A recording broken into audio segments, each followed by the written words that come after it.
Hey, New Life, it's Preston here from Linton Hall. I'm putting on my coach's hat. We're getting on the whiteboard and I'm coaching us through how to understand the Bible. This book is a great resource and guide. I'm just coming straight out here. So get this book by Max Anders. So last time, as we're working our way through the 9 eras of the Old Testament, we talked about the creation era. So if you remember, say this with me. Creation, Adam, Eden. So the creation era, the main player in this period of time is Adam, the first human, and the story takes place primarily in the Garden of Eden. So now we're moving on to the second era today, and we're talking about the Patriarch Era, which is Genesis chapters 12 to 50. So here's a summary statement. Abraham is, what do you think? Abraham is chosen by God to father that's right, people to represent God to the world. So we're going to now expand on this. There's 4 parts to understanding the Patriarch Era. So here we go. The first part, these are actually today, they're the names of the 4 primary patriarchs. So the first one's Abraham.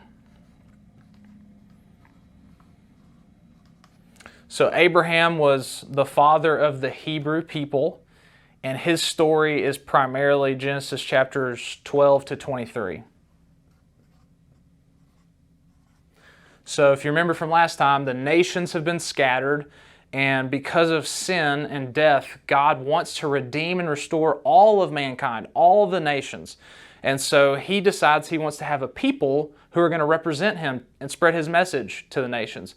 And so in order to do that, God chose one guy, Abraham.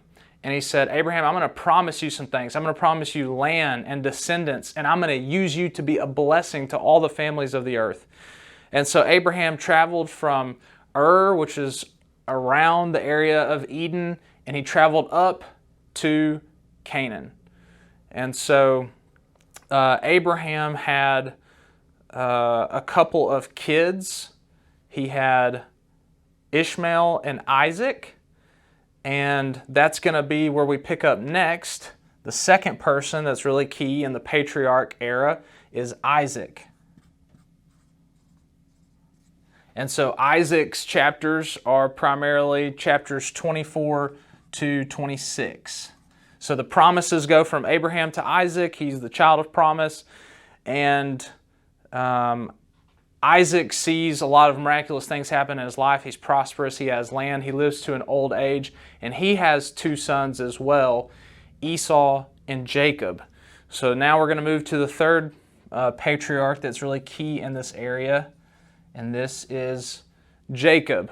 Now Jacob, his story primarily takes place in chapters 27 through 35.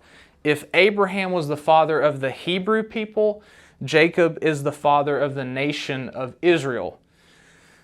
So Jacob has 12 sons, and these sons end up becoming the 12 tribes. And so this family becomes a nation during his lifetime. So Jacob's the third patriarch that's really important in this time period. So Jacob starts off as a scoundrel. He's a really bad guy, but through some miraculous experiences, encounters with God, he ends up changing, and he ends up having 12 sons that will each have a tribe and make up the nation of Israel. And Jacob, one of his 12 sons, was actually sold into slavery by the other brothers, and his name is, that's right, Joseph. So Joseph is primarily chapters 37 to 50. And Joseph, he's sold into slavery. He ends up in Egypt. And because of his faithfulness, God raises him up as a leader in Egypt. And a famine happens, and people all over the world, they need food really desperately. And so his family, the other 11 brothers, they're having to find food for their father, for the family. His family comes to get food and get help, and they're reunited. And so there's this period of time where Israel, where these 12 brothers, or the whole family, they come to Egypt, they experience peace and prosperity, and things are really good, and then Joseph dies.